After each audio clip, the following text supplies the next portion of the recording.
Oh boy. Good morning. Take 43. So I thought I'd been recording for the last 4 minutes, and all of a sudden the screen goes blank and says, "Oh, you just accidentally had us on portrait." So I was talking to nobody. That seems fine. So I'll start again. And I'm going to try not to have any profanity. And I'm going to try not to have any anger. But that's kind of hard. My wife hates it when I'm angry. I'm always angry. It's kind of hard not to be when your son's doing 20 years in a maximum security facility for an accident. An accident where the facts were all covered up by Brown County. Thank you, you corrupt assholes. Oh, there's my first truth bomb. Shoot. Didn't make it very long this time. Anywho's.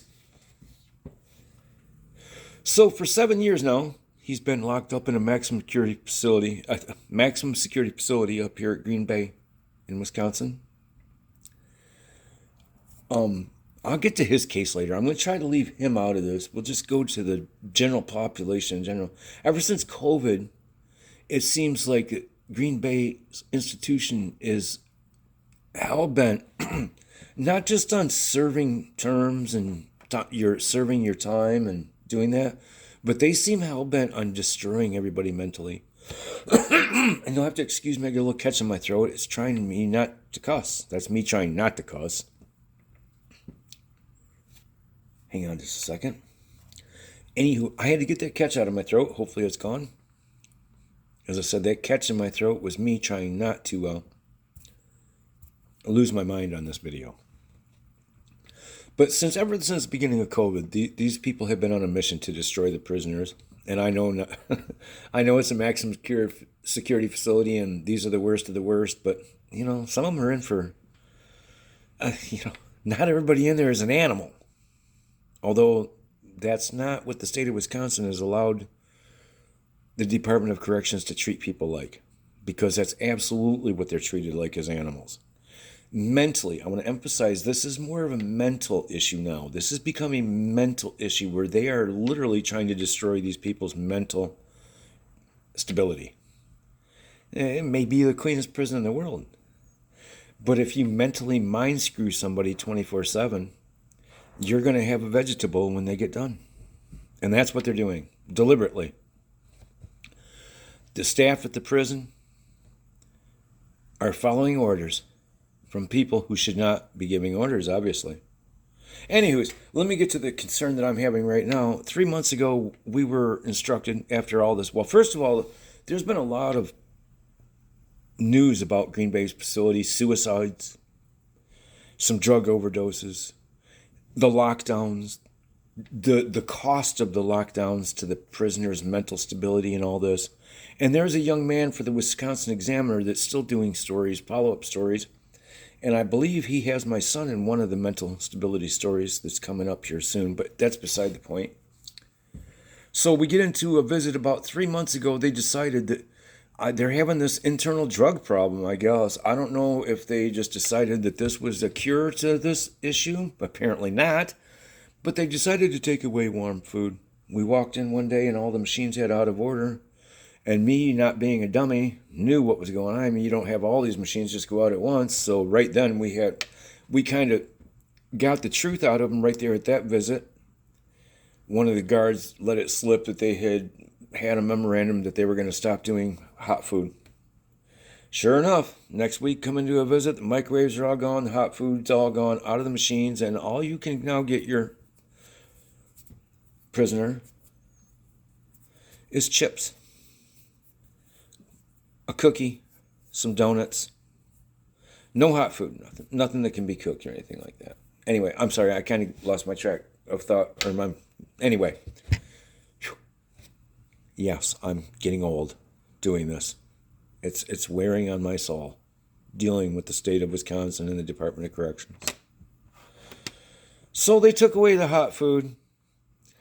The tyrants, I'll just call them tyrants because all state employees, in my opinion, are tyrants. Sorry to prove me differently. And more of that will follow in more of the videos that I release here shortly to show you the kind of tyrants I've had to deal with in my life, in my son's life.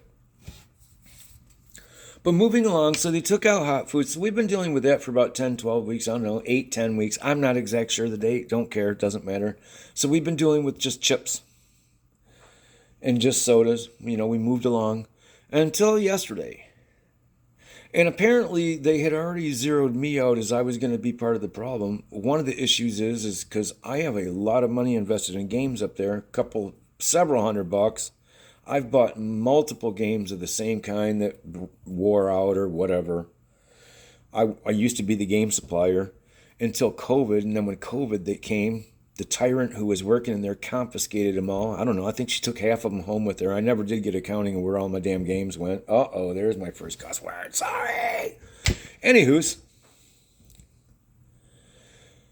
So we get in to visit yesterday, or Tuesday, and they already knew that I was going to be an issue because of that. They have decided that now that there's still somehow, there's still drugs getting from the visitors, by God. The visitors are the drug smugglers, not the hundreds of employees that you got working there. Couldn't be bringing in, no, it's got to be these, 30 or 40 visitors that, these people are sick, okay? They're mental. They're either deliberately torturing these prisoners mentally, or they're using the visitations and as an excuse to cover up for a drug smuggling operation on a large scale that's going on behind the scenes. If you have this many people overdosing and this many people getting caught with drugs, if you have an issue, like my son told me at visitation the other day, well, I've heard rumors that people are actually trading drug balloons when they kiss at visitation. Well, then you don't have any more kissing when you meet in the visitation room. You don't mentally torture the rest of everybody. But yes, you do here. See, yes, you do here. So in my opinion, and my opinion means absolutely nothing. Nobody has any. I've been through this route, okay, and we'll get to that farther in other videos. I know the law pretty good for just being a peasant. I had no choice but to learn the law, because these people, when they think you're a peasant, then they abuse you. So anyway, I'm going to get off track here a little bit. So I almost lost my train of thought. Well, actually I did. I had to go recollect it. It was over there, off of the rails. No pun intended. So the whole point of this thing is, these people are now mentally torturing these people as an excuse to cover up for a drug smuggling operation that's either really real or imagined, so that they can torture these people. Either way, they're completely violating everybody's civil rights up here, which is nothing new, because that's what Wisconsin is about in general. The whole justice system is about violating people's civil rights. And that, again, and we will get to it in another video. Don't want to get angry here, and I want to keep this less than 10 minutes. So I'm not real sure who to call anymore, because I have been this route. The Department of Justice has no oversight. Apparently, the governor's office has no control over the Department of Corrections, I'm not real sure who has control over the Department of Corrections. I literally have been told by the governor's office that he has no oversight over them. Well, who does? Nobody. That is the answer. Nobody. The Department of Corrections oversees themselves. If somebody could answer that question, that knows who actually has, outside of the Department of Corrections, who has jurisdiction, can say, what the Sam hell are you doing? Or is there anybody that can say, you're fired? Of course not. That's not how we run. We wouldn't want to upset our multi-billion-dollar justice system by calling out people that are criminals. Because violating people's civil rights is a crime. Even writing my son a ticket and fabricating that ticket, that's a felony. For any of the guards that are up there, because they've done it. They've done it in retaliation for me and him speaking our mind. They've wrote him a ticket for stuff he didn't do. Of course, that's perfectly acceptable in Wisconsin. Even though the actual codes say that that's a felony, a Class I felony. But public officials are allowed to commit Class I felonies all the time in Wisconsin. So anyway, we're at 10 minutes. Thank you for listening. And if you have any advice as far as the Department of Corrections and, what the state of Wisconsin residents can do to stop these tyrants. Like I said, I know there's bad people in there, but there's also people that aren't bad people that have had issues. And then, by the way, Wisconsin, somebody did a study that said 4 to 6% of Wisconsin residents inside the prison system are probably not guilty. So even in Green Bay's residents, that would be about 60 to 70 people that aren't even guilty that are in there. Guilty of the crimes charged. Let me put it like that. I believe that was more the wording of this. Anyway, you get my point. These people.